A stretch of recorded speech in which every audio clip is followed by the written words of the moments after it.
ہم اپنا آج کا سبق شروع کرتے ہیں۔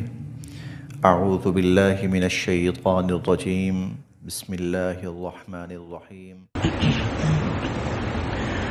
وقال، اور فرمایا، لہم، ان سے، وقال لہم، اور ان سے یعنی جو بنی اسرائیل کے سردار تھے ان سے فرمایا، نبیہم، ان کے نبی نے، وقال لہم نبیہم، اور ان کے نبی نے ان سے فرمایا، انا، بے شک، اللہ، اللہ تعالی نے، ان اللہ، بے شک اللہ تعالی نے، قد، یقیناً، بعث، مقرر فرمایا، بعث، مقرر فرمایا، لکم، تمہارے لیے، طالوت، طالوت کو، ملکا، حاکم یا بادشاہ۔ ان اللہ قد بعث لکم طالوت ملکا، اللہ تعالیٰ نے تم لوگوں کے لیے طالوت کو حاکم مقرر کیا ہے، بادشاہ مقرر کیا ہے۔ قالوا، وہ کہنے لگے، انا، کیسے، یکون، ہو سکتی ہے، لہو، اس کے لیے یا اس کی، الملک، حکومت، بادشاہت، علینا، ہم پر، انا یکون لہ الملک علینا، بھلا اس کی بادشاہت ہم پر کیسے ہو سکتی ہے، یا بھلا وہ کیسے ہم پر حاکم مقرر ہو سکتا ہے۔ ونحن، اور ہم، احق، زیادہ حق رکھتے ہیں، بالملک، بادشاہت کا، منہ، اس سے، وَنَحْنُ أَحَقُّ بِالْمُلْكِ مِنْهُ، اس سے زیادہ تو ہم حاکمیت، حاکم ہونے یا بادشاہ ہونے کا حق رکھتے ہیں۔ وَلَمْ، اور نہیں، یُؤْتَ، دی گئی اسے، سَعَةً، وسعت، من المال، مال کی، وَلَمْ يُؤْتَ سَعَةً من المال، اور اسے مالی وسعت بھی نہیں دی گئی۔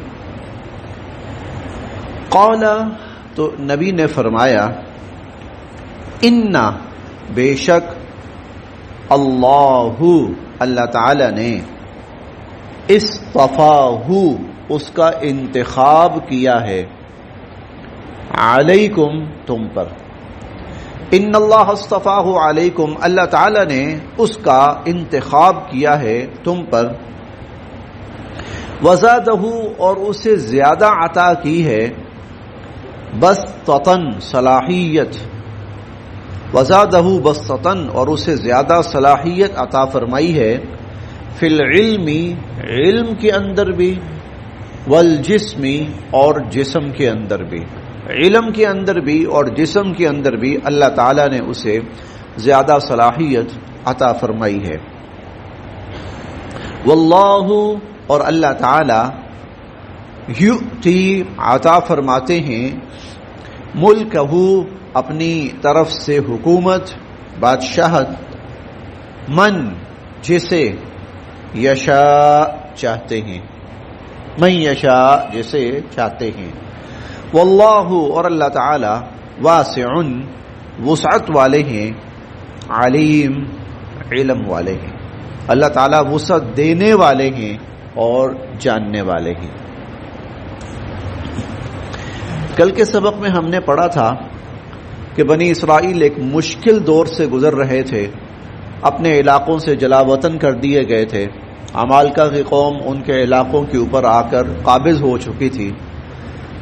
ایسے میں انہوں نے اپنے وقت کے نبی سے گزارش کی، کوئی ایسا جرنیل ہمیں دیں، کوئی حاکم، کوئی کمانڈر ایسا کہ جس کی کمانڈ میں اور جس کے ماتحت ہو کر ہم دشمن کے خلاف لڑیں، اور لڑ کر ہم اپنے علاقے بھی واپس لیں، اور ہمارے جو بچے ان کی قیدوں میں ہیں وہ بھی ہم واپس لیں۔ اس پر آج کی آیت میں ان کی جو گزارش تھی اس کو قبول کیا گیا.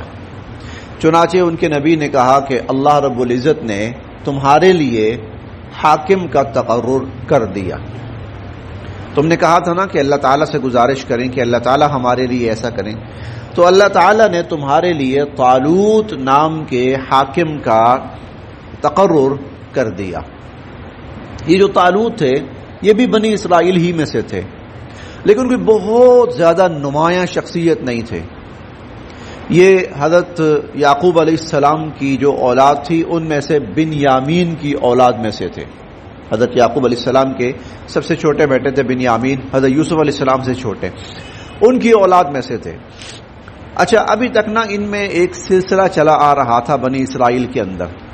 وہ سلسلہ یہ تھا کہ جو نبوت تھی نا وہ لاوی خاندان میں چلی آ رہی تھی. لاوی حضرت یعقوب علیہ السلام کا بیٹا تھا، تو اس کے خاندان میں نبوت چلی آ رہی تھی، اور جو حکومت اور بادشاہت تھی وہ جو یہود بیٹا تھا ان کا، یہودا یعقوب علیہ السلام کا، اس کے خاندان میں چلی آ رہی تھی. ابھی تک یہ سلسلہ چلا آ رہا تھا. یہ جو طالوت تھے یہ نہ تو لاوی خاندان میں سے تھے اور نہ ہی یہودا خاندان میں سے تھے. جب ان کا تقرر ہوا تو بہت ساری باتیں ان کے ذہنوں میں تھیں. پہلی بات تو یہ ہے کہ یہ روٹین سے ہٹ کر ہے، یہ تو ہمارا وہ خاندانی حق تھا، آبائی حق ہے، ہمارا خاندانی حق ہے، یہ حکومت تو ہمیں ملنی چاہیے، بادشاہت تو ہمیں ملنی چاہیے.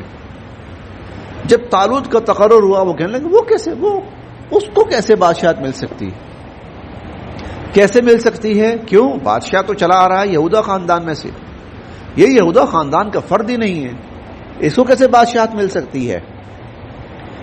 تو اس کا جواب اس آیت میں اللہ رب العزت نے عطا فرمایا، اور اس نبی نے جواب دیا کہ بھائی یہ تمہارا طے کیا ہوا ایک تسلسل تھا، خدائی فیصلہ تو نہیں تھا. خدائی فیصلہ نبوت کا ہوتا ہے، باقی عموماً یہ تھا کہ حکمران بنا آ رہا تھا، چلا آ رہا تھا اس خاندان یہودا خاندان میں سے، ٹھیک ہے، لیکن اس وقت جو وقت کی ضرورت ہے اس کے لیے جو شخص مفید ہے، مناسب ہے، وہ یہ طالوت شخص ہے، یہ طالوت شخص ہے. اچھا، اللہ نے اس کا تقرر کیوں کیا ہے؟ اس کے بہت سارے جوابات یہاں دیے گئے. ایک جواب تو یہ دیا گیا کہ وَزَادَهُ بَسْطَةً فِي الْعِلْمِ وَالْجِسْمِ، بھائی تمہیں یہاں بیٹھ کر کوئی وظائف نہیں کرنے، کوئی وظیفے نہیں پڑھنے، کوئی یہاں بیٹھ کر کوئی مسند علم نہیں سنبھالنی. مرد میدان چاہیے، میدان کا آدمی چاہیے، جس کے پاس فوج کو لے کر، جماعت کو لے کر، قوم کو لے کر چلنے کا سلیقہ ہو، حوصلہ ہو، صلاحیت ہو، اور جسمانی اعتبار سے وہ ایسی وسعت اور صلاحیت رکھتا ہو کہ اگلے سے بات منوا سکے. کمزور سا بندہ ہو نا، گھر والے نہیں مانتے اس کی، لیکن ایک اچھا جسیم انسان ہونا، اچھے وجود کا حامل، کوئی بھی شخص اس کی بات کو نظر انداز نہیں کرے گا. کوئی بھی شخص، اس کی جو پرسنالٹی ہوتی ہے وہ اگلے کو پہلے لمحے میں متاثر کرتی ہے. چنانچہ ایسے حاکم ہونے چاہیے کہ جن کی پرسنالٹی اور شخصیت وہ بھی اپنی جگہ ایک وجود رکھتی ہو. یہ قرآن کریم کے الفاظ یہ اس کو دلالت کر رہے ہیں. پھر جسمانی صلاحیت ہونی چاہیے، جسمانی صلاحیت بھی ہونی چاہیے کہ آیا یہ شخص لیڈ کر سکتا ہے، آیا یہ شخص جماعت کو لے کے چل سکتا ہے، جس مقصد کے لیے جا رہا ہے کیا اس مقصد کا اس کے پاس علم ہے، صلاحیت ہے. تیسری چیز یہ تھی علم، اس کے پاس آیا یہ صاحب علم ہے یا جاہل ہے، کیونکہ جاہل لوگوں کے پیچھے چلتا ہے، جس طرف لوگ لے چلے وہ اس طرف چلتا ہے. صاحب علم وہ ہوتا ہے جو لوگوں کو لے کے چلتا ہے، لوگ اس کے پیچھے چلتے ہیں. جسمانی صلاحیت ہو کہ میدان میں اس کو ڈٹنا آتا ہو اور اپنی قوم کو لڑانا آتا ہو، اور علم ہو کہ وہ لوگوں کو اپنے ساتھ لے کے چل سکے. اللہ رب العزت کے جو فیصلے ہوتے ہیں نا وہ اندھا دھند نہیں ہوتے. اندھا دھند نہیں ہوتے اللہ تعالیٰ کے فیصلے کہ بس ٹھیک ہے جو چل رہا ہے چلا آ رہا ہے، نہیں. موقع کون سا ہے، ضرورت کیسے انسان کی ہے. موقع ایسا ہے ایک قوم کو اپنا کھویا ہوا وقار بحال کرنا ہے، اور ایک قوم کو اپنے چھینے ہوئے علاقے واپس لینے ہیں جو چھن گئے ہیں ان سے. لہذا ایک ایسا جوان چاہیے جس کے اندر دبدبا ہو، جس کے اندر شوق ہو، جس کے اندر بھاگنے کی صلاحیت ہو، اور وہ میدان میں لے کر قوم کو لے کے چل سکے، لیڈ کر سکے اور ان کو وہ مقصد دلا سکے. لہذا یہ شخص. اب یہاں بنی اسرائیل کی ذہنیت سامنے آئی. ذہنیت کیا تھی؟ پہلی بات تو وہ جو کہہ رہے ہیں ہم زیادہ حق رکھتے ہیں، اس کا مطلب کیا ہے؟ اندری ذہن کے اندر یہ خیال تھا ہمیں ملے گی، لیکن جب نبی مہر لگا دے گا کہ بھائی اللہ کی طرف سے بھائی تیرا نام ہوا ہے تو چلو میں ذرا سکون کے ساتھ اطمینان کے ساتھ حکومت کروں گا. خود کہہ رہے ہیں ہم زیادہ حق رکھتے ہیں اس کی نسبت، یعنی ہمارے دلوں میں پہلے سے یہ امید موجود تھی کہ ہمارا نام آئے گا، ہم میں سے کسی بڑے شیخ صاحب کا، کسی فلاں صاحب کا، فلاں بزرگ صاحب کا نام آئے گا. اوہو، پہلی ضرب ہی یہ لگی کہ بھائی تمہارے سارے جو بزرگ ہیں وغیرہ وغیرہ وغیرہ وغیرہ وہ اس کام کے لیے نااہل ہیں، ان کی ضرورت ہی نہیں ہے. اچھا، دوسری بات انہوں نے کیا کہی؟ وَلَمْ يُؤْتَ سَعَةً مِّنَ الْمَالِ. وہ غریب آدمی ہے جناب. مجھے لگتا ہے آج جس سرمایہ دارانہ ذہنیت کے ہم مالک بن چکے ہیں وہی سرمایہ دارانہ ذہنیت بنی اسرائیل کی تھی. آج کوئی غریب آدمی اس کو کسی منصب کا اہل نہیں سمجھا جاتا. بھائی تیرے پیچھے کتنا بڑا وہ نام ہے، ٹھپا ہے، مہر ہے، سب کچھ ہے تیرے پاس، تو آ اس میدان کے اندر. نہیں ہے تو چپ کر کے گھر میں بیٹھ، اپنا چولہا چلا. وَلَمْ يُؤْتَ سَعَةً مِّنَ الْمَالِ. غریب آدمی ہے، اس کے پاس تو کوئی پیسہ ہی نہیں ہے.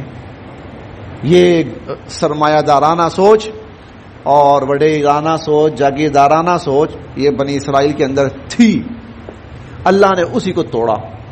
اس کی ضرورت ہی نہیں، اس کی ضرورت ہی نہیں. مالی وسعت کی یہاں ضرورت ہی نہیں. باقی رہی مالی وسعت، جب یہ حاکم بن جائے گا سارا مال اسی کا ہے،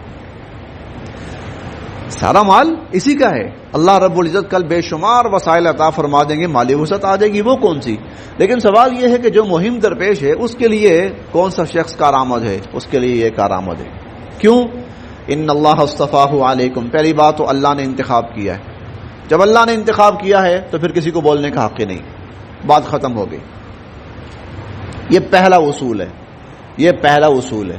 دلیل ہو تب، دلیل نہ ہو تب. جب انتخاب اللہ نے کیا ہے تو بات ختم.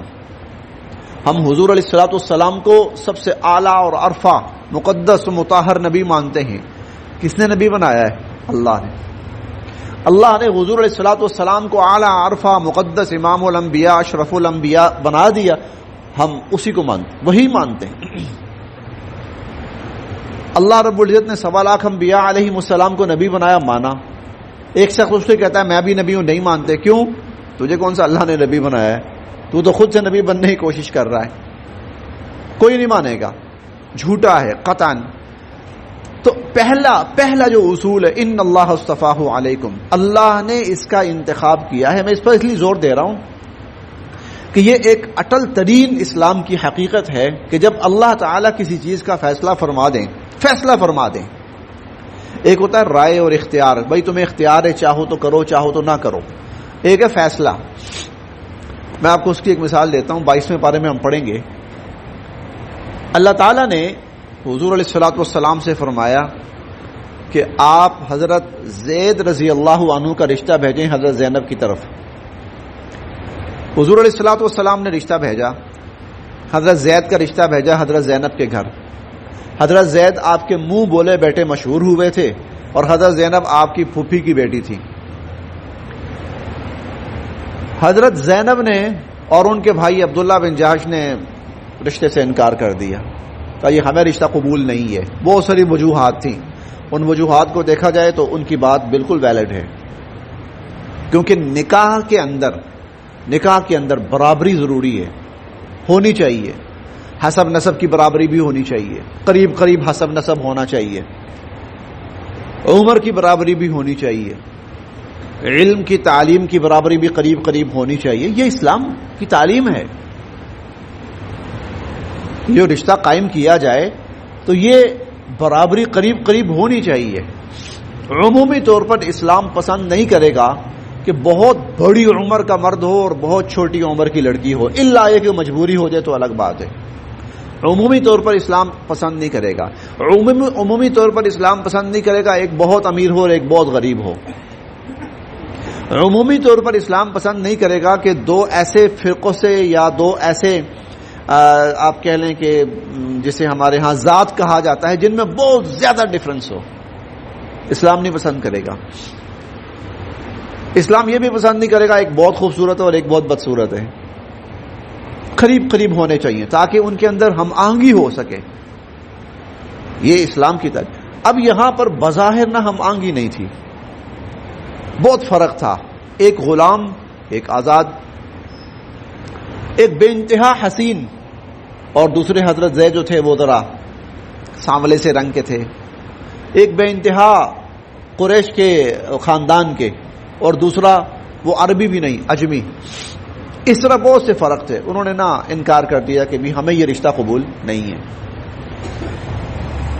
لیکن چونکہ اس کا فیصلہ اللہ نے کیا تھا کہ یہ رشتہ کروانا ہے تو اللہ تعالیٰ کی طرف سے آیت نازل ہوئی، وَمَا كَانَ لِمُؤْمِنٍ وَلَا مُؤْمِنَةٍ إِذَا قَضَى اللَّهُ وَرَسُولُهُ أَمْرًا أَن يَكُونَ لَهُمُ الْخِيَرَةُ مِنْ أَمْرِهِمْ. جب اللہ اور اس کے رسول کسی کام کا فیصلہ فرما دیں تو پھر کسی مومن مرد یا کسی مومن عورت کے پاس کہاں سے اختیار رہتا ہے. وَمَن يَعْصِ اللَّهَ وَرَسُولَهُ، اور جو انکار کرے گا اللہ اور اس کے رسول صلی اللہ علیہ وسلم کا، فقد ضل ضلالا مبینا، وہ بہت دور کی گمراہی میں جا پڑا. اتنا سخت انداز. کیوں؟ یہاں فیصلہ اللہ کی طرف سے ہو چکا تھا کہ یہ رشتہ کروانا ہے. یہ رشتہ کروانا ہے. عام حالات میں ہو سکتا وہ انکار ہو سکتا تھا، انکار کر سکتے تھے عام حالات میں، لیکن یہاں اللہ تو ان اللہ اصطفاہ علیکم، پہلی بنیاد یہ ہے کہ اللہ رب العزت نے اس کا انتخاب فرما دیا ہے. اللہ کی طرف سے تقرر ہو چکا ہے، لہذا اصولی طور پر بات یہیں پہ ختم. لیکن اللہ تعالیٰ کا طریقہ یہ ہے کہ اللہ رب العزت صرف اپنی قوت کا اظہار نہیں فرماتے بلکہ اپنی حکمت کا اظہار بھی فرماتے ہیں. ہم 5ویں پارے میں پڑھیں گے، الرجال قوامون علی النساء، مردوں کا درجہ عورتوں پر بلند ہے. کیوں جی؟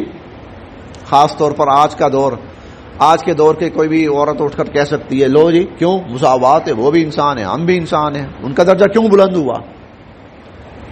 تو اللہ تعالیٰ نے پہلا جواب یہ دیا، بما فضل اللہ بعضهم علی بعض، کیونکہ اللہ نے مرد کو عورت پر فضیلت دی. یہ حاکمیت ہے. میں رب ہوں، میں نے بنایا ہے، میں نے ایک کو برتر بنایا ہے، ایک کو نسبتاً ذرا کم، بس میں ہوں، میں نے کیا، میں نے پیدا کیا. یہ اللہ نے اپنی خدائی کا جو معیار ہے یا حاکمیت کا جو اللہ رب العزت کا معیار، اس کا اظہار فرمایا. لیکن اللہ تعالیٰ کا یہ طریقہ ہے، ساتھ حکمت ضرور بیان فرماتے، حکیمانہ بھی. بھائی اس کے پیچھے صرف طاقت نہیں ہے، اس کے پیچھے حکمت بھی ہے. وَبِمَا أَنفَقُوا مِنْ أَمْوَالِهِمْ، دیکھو بھائی اللہ پاک نے سارا معاشی بوجھ مرد پر ڈال دیا، پوری زندگی خرچہ اٹھا، پوری زندگی. لہذا جب معاشی بوجھ سارا مرد پہ ڈال دیا تو اللہ رب العزت نے مرد کو پھر تھوڑا سا اپر ہینڈ بھی دیا. وَلِلرِّجَالِ عَلَيْهِنَّ درجہ، مردوں کو اللہ پاک نے ایک درجہ فوقیت دی. یہاں پر بھی ایسا ہی ہے. پہلا جملہ یہی تھا، ان اللہ اصطفاہ علیکم، اللہ پاک نے اس کا انتخاب کر دیا ہے. لیکن پھر ساتھ ہی یہ بتایا میں کیوں انتخاب کیا ہے. وَزَادَهُ بَسْطَةً فِي الْعِلْمِ وَالْجِسْمِ، اور وہ یہ کہ اس کو اللہ تعالیٰ نے علمی طور پر بھی اور جسمانی طور پر بھی زیادہ صلاحیت بخشی ہے. اور یہ موقع ایسا ہے کہ جہاں ان دونوں چیزوں کی ضرورت ہے. دیکھو علم کا مطلب کیا ہے؟ بھائی قوم کو لیڈ کرنا ہے، قوم کو لے کے چلنا ہے، علم ہونا چاہیے. حضرت یوسف علیہ السلام نے عزیز مصر سے کہا تھا اجعلنی علی خزائن الارض، مجھے وزیر خزانہ بنا دیں، وزیر خزانہ بنا دیں. اور ساتھ فرمایا انی حفیظ علیم، میں حفاظت کرنا بھی جانتا ہوں اور خزانہ کیسے خرچ کرنا ہے یہ بھی جانتا ہوں. حفاظت بھی ہے، علم بھی ہے. تو اللہ تعالیٰ فرما رہے ہیں قوم کو لے کے چلنا ہے تو صاحب علم ہونا ضروری ہے اور باصلاحیت ہونا ضروری ہے. وزادہ بسطۃ فی العلم والجسم، اور اللہ رب العزت نے ان کو علم اور جسم کے اندر برتری عطا فرمائی. اس کے ساتھ ہی اللہ رب العزت نے اس کے ساتھ ایک اصول بھی یہاں بیان فرما دیا، اور اصول یہ کہ جس فیلڈ کے لیے جو بندہ موزوں ہو اسی کا انتخاب کرو، غیر موزوں شخص کا انتخاب نہ کرو. آپ کو میں حضرت عمر کا بڑا عجیب واقعہ بتاؤں. حضرت ابو موسیٰ اشعری رضی اللہ تعالیٰ عنہ حضرت عمر رضی اللہ عنہ کے مشیروں میں سے تھے. ایک دن کہنے لگے ابو موسیٰ یار مشورہ تو دو. کہا جی امیر المؤمنین. کہا کہ میں نا کسی شعبے کے لیے کسی شخص کو دیکھتا ہوں کہ اس کے اندر نا اس شعبے کی بڑی صلاحیت ہے، بڑا ہی باصلاحیت بندہ ہے. اگر اس کو اس جگہ لگا دیں اس شعبے میں تو بہت ہی کارآمد مفید ہوگا. لیکن میں دیکھتا ہوں کہ اس کے اندر نا نیکی اور تقوی جو ہے وہ اس درجے کا نہیں ہے جس طرح میں چاہتا ہوں. یہ نہیں خدا نہ خواستہ کوئی گناہوں میں مبتلا ہے، اس زمانے کے اندر تصور ہی نہیں تھا، لیکن جس طرح کا میں چاہتا ہوں نا کہ وہ نیک ہو، متقی ہو، اس چیز میں مجھے تھوڑی سی کمی نظر آتی ہے. لیکن جہاں میں دیکھتا ہوں نا بڑا ہی نیک متقی پرہیزگار ہے تو میں دیکھتا ہوں کہ اس کے اندر اس کام کی صلاحیت اتنی نہیں ہے. کام کی صلاحیت ہے تو نیک اور متقی نہیں ہے، لیکن اس درجے کا یہ نہیں ہے کہ برا انسان ہے، نہیں. حضرت عمر کا معیار. اور اگر نیک اور متقی ہے تو اس کے اندر صلاحیت نہیں ہے. حضرت ابو موسیٰ فرمانے لگی امیر المؤمنین میرا مشورہ یہ ہے آپ نے اس کو کس کام کے لیے منتخب کرنا؟ میں اس شعبے کے لیے. تو فرمانے لگے کہ پھر جس شعبے کے لیے منتخب کرنا ہے نا دیکھیں اس شعبے کی صلاحیت اس کے اندر ہے کہ نہیں ہے. اگر ہے تو آپ اس کو مقرر کر دیں. اس کی وجہ یہ ہے اگر آپ نے نااہل بندہ مقرر کر دیا تو وہ پورے معاشرے کو تباہ کر دے گا. اگر اس کے اندر تقوی کی کمی ہوئی اس کا نقصان اس کی اپنی ذات کو ہوگا، لوگوں کو نہیں ہوگا. لیکن اگر اس کے اندر صلاحیت کی کمی ہوئی کہ جس کام کے لیے آپ منتخب کر رہے ہیں اس کام کی صلاحیت کم ہے تو پھر نقصان اس کو ذاتی نہیں ہوگا، معاشرے کو تباہ کر دے گا، پورے شعبے کو تباہ کر دے گا. اس لیے اللہ رب العزت نے یہاں یہ اصول بھی ہمیں بتایا کہ جس شعبے کے لیے کسی کا انتخاب کرنا ہے اس سے متعلقہ اور باصلاحیت انسان اس کو منتخب کیا جائے. جب یہ ہوتا ہے تو ابھی ہم انشاءاللہ آگے پڑھیں گے پھر نتائج کیا نکلتے ہیں. پھر یہی نوجوان طالوت یہ بنی اسرائیل کو جمع کرتا ہے. پھر یہی نوجوان طالوت بنی اسرائیل کے اندر ایک روح پھونکتا ہے. پھر یہی نوجوان طالوت ان کو ٹرین کرتا ہے. پھر یہی نوجوان طالوت ان کو لے کے چلتا ہے. اور پھر یہی نوجوان طالوت جالوت جیسی فوج اور ان کے لشکروں کو شکست دے کر اپنے علاقوں سے نکالتا ہے اور دوبارہ سے اپنے علاقوں میں آباد ہوتے ہیں. جب باصلاحیت انسان آ جاتا ہے نا کسی بھی جگہ پر جو اس سے متعلقہ فیلڈ ہوتی ہے تو پھر نتائج خود ملنا شروع ہوتے ہیں، پھر اللہ کی مدد خود آنا شروع ہو جاتی ہے.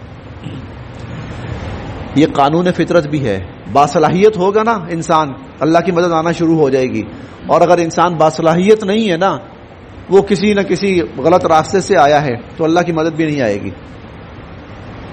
یہ دنیا کا اصول ہے، اس کو آپ قانون فطرت کہہ سکتے ہیں. پھر خود بخود فطری قوتیں اس شخص کے ساتھ ملنا شروع ہو جاتی ہیں جب باصلاحیت آتا ہے. لیکن اگر باصلاحیت نہ ہونا تو پھر خود بخود کیا ہوتا ہے فطری قوتیں اس سے دور ہٹنا شروع ہو جاتی ہیں، خرابیاں پیدا ہونا شروع ہو جاتی ہیں.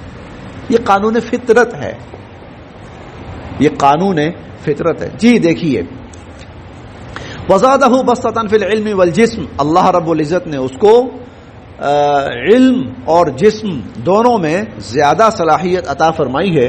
واللہ یؤتی ملکہ من یشاء، اللہ جسے چاہتے ہیں اپنی طرف سے حکومت عطا فرماتے ہیں. واللہ واسع، اللہ وسعت دینے والے ہیں. آج نہیں ہے مالی وسعت، اللہ دینے والے ہیں، اللہ دے دیں گے. علیم، اللہ جاننے والے ہیں، اللہ کو پتا ہے کس جگہ کے لیے کون سا شخص کارآمد ہے اور مفید ہے۔